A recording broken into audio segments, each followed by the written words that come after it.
రైట్గా ఉద్వాసనపై ఉద్రిక్తత, నేర అభియోగాలున్న నేతల తొలగింపునకు లోక్సభలో బిల్లులు. ఆ ప్రతిపాదనలు రాజ్యాంగ విరుద్ధమన్న విపక్షం. ప్రభుత్వాలను అస్థిరపరుస్తాయని ఆందోళన. సమగ్ర పరిశీలనకు 31 మందితో జేపీసీ. బిల్లు ప్రతులు చించి విసిరిన ప్రతిపక్ష ఎంపీలు. రంగంలోకి మార్షల్స్. వెనక సీట్లోకి వెళ్లి కూర్చున్న అమిత్ షా. ఇక చూసుకో పరిస్థితి ఎట్లా ఉందో. తీవ్ర నేరాభియోగాలపై అరెస్ట్ అయి వరుసగా 30 రోజుల పాటు నిర్బంధంలో ఉన్నట్లయితే రాష్ట్ర మంత్రులు, ముఖ్యమంత్రులు, కేంద్ర మంత్రులు చివరకు ప్రధానమంత్రినైన 31వ రోజే పదవి నుంచి తప్పించడానికి ఉద్దేశించిన అత్యంత కీలకమైన బిల్లులు బుధవారం లోక్సభలో ఉద్రిక్తత కారణమయ్యాయి. ఈ నిబంధనలు ప్రజాస్వామ్యానికి, రాజ్యాంగానికి విరుద్ధమని, రాజకీయ దురుద్దేశాలతో పలువురిని గద్దెదించడానికి ఇవి దోహదపడతాయని విపక్షం తీవ్ర ఆందోళన వ్యక్తం చేసింది. ఒక దశలో మార్షల్స్ ను కేంద్ర హోంమంత్రి అమిత్ షా చుట్టూ స్పీకర్ పోడియం సమీపాన మోహరించారు. ముందు వరుసలో ఆసీనులైన అమిత్ షా వద్దకు విపక్షాలు దూసుకు వస్తుండటంతో కొంతసేపు ఆయన వెనక వరుసకు వెళ్లి కూర్చోవాల్సి వచ్చింది. చివరకు ఈ బిల్లుల్ని సమగ్ర అధ్యయనం నిమిత్తం సంయుక్త పార్లమెంటరీ సంఘం పరిశీలనకు పంపించాలని మూజువాని ఓటుతో లోక్సభ నిర్ణయించింది. దీనిలో 21 మంది లోక్సభ సభ్యులు, 10 మంది రాజ్యసభ సభ్యులు ఉంటారు. పార్లమెంట్ శీతాకాల సమావేశాల తొలి వారం చివరి రోజున జేపీసీ తన నివేదిక సమర్పించాల్సి ఉంటుంది. రక్షణలు గాలిలో కలిసిపోతాయి. ప్రతిపక్షం అమిత్ షా 3 వేర్వేరు బిల్లులు సభలో ప్రవేశపెట్టగానే విపక్షాలు భగ్గుమన్నాయి.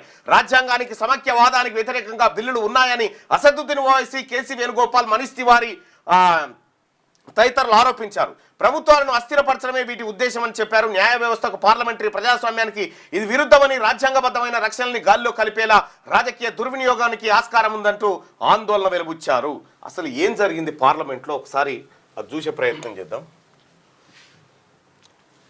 చాలా పెద్ద ప్రమాదకరమైనటువంటిది ఇది.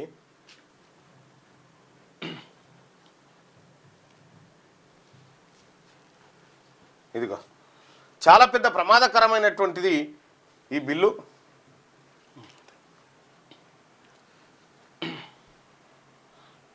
మొత్తం ఎంత సరే వేరే బిల్లుల గురించి మాట్లాడుకోవచ్చు కానీ ఇది ఏం లేదుగా ఎన్నికల వ్యవస్థను కూడా ఖతం చేయడం. అటు ఎన్నికల సంఘం తోకలు కట్ చేయడం, ఇటు జ్యుడిషియరీ తోకలు కట్ చేయడం. సూపర్ పవర్ అంతా ఒకే వ్యక్తి చేతిలోకి, ప్రధానమంత్రి చేతిలోకి వెళ్ళిపోవడం. అంటే ఈ దేశంలో ప్రజాస్వామ్యం ఖతమవుతుందని చెప్పడానికి ఇది స్పష్టంగా ఆరోపణలు వచ్చిన తర్వాత ఆ వ్యక్తి పైన విచారణ జరిపి తప్పు చేసినప్పుడు ఉరిశిక్ష కూడా వేయాలి తప్పు చేస్తే. కానీ నేరం రుజువు కాక ముందుకే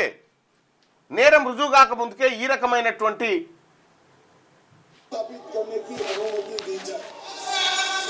महोदय मैं प्रस्ताव करता हूं कि जम्मू कश्मीर पुनर्गठन पुनर्स्थापित करने की introduction of JNK reorganization amendment bill to become judge and jury. Parliament democracy is sir it undermines minister government is held MLA section 4 महोदय भारत का संविधान this bill stands that fundamental maxim of jurisprudence on its head. It makes an investigating officer the boss of the Prime Minister of India. The second ground on which I oppose this bill, it violates Article 21, the due process clause. FIR, arrest, charge sheet and even framing of charge does not in any manner substantiate guilt. In fact, you plead not guilty only after charges are framed against you. This bill turns the fundamental jurisprudence of Article 21 on its head. Number 3, it distorts parliamentary democracy, which is again basic structure, by displacing will of the people through mere custody, bereft of judicial determination. अध्यक्ष जी ये बहुत ही संवेदनशील विधेयक आप दे सकते हैं. Political misuse. Amit Shah గారు ముందు సీట్ల నుంచి వారిపోయి వెనక సీట్లో దాక్కోవాల్సిన పరిస్థితి వచ్చింది పార్లమెంట్ లో. అంటే ఎంత తీవ్రమైన బిల్లు మనం అర్థం చేసుకోవాలి. As well as the other 2 bills I strongly oppose. Sir, to oppose the introduction of the Constitution Amendment Bill 25, the government of Union Territory. Sir, this bill needs to sabotage the federal system of this country. This bill needs to sabotage the basic principle of the constitution of this country. Sir, BJP people are telling this bill is to bring morality in politics. Can I ask a question to the Honorable Home Minister? When he was the Home Minister of Gujarat, he had been arrested. see on that point of time.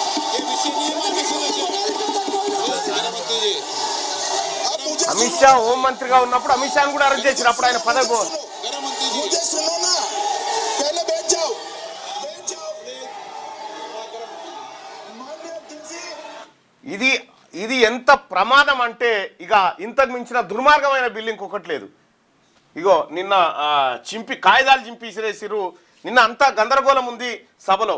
అయితే ఈ రకంగా ఈ బిల్లులు తీసుకురావడం వల్ల మొత్తం ఈ దేశ ఫెడరల్ సిస్టమే దెబ్బతింటుందని చెప్పి విపక్షాలు ఆరోపణలు చేస్తూ ఉన్నాయి. కాకపోతే భారతీయ జనతా పార్టీ ఎన్డీఏ కూటమి ఇది ఎందుకు తీసుకొస్తుందంటే విపక్షాలను ఖతం చేసే కార్యక్రమమే. ఎన్నికల సంఘంతో మొన్నటిదాకా గేమ్ ఆడి ఆ దొంగ ఓట్లు, ఆ ఓట్లు, ఈ ఓట్లతోని ఓటు చోరీ కార్యక్రమాల ద్వారా దిగ్విజయంగా పరిపాలించింది. అది బయటపడంగానే కొత్త విధానాన్ని ఎంచుకుంది. ఈ విధానం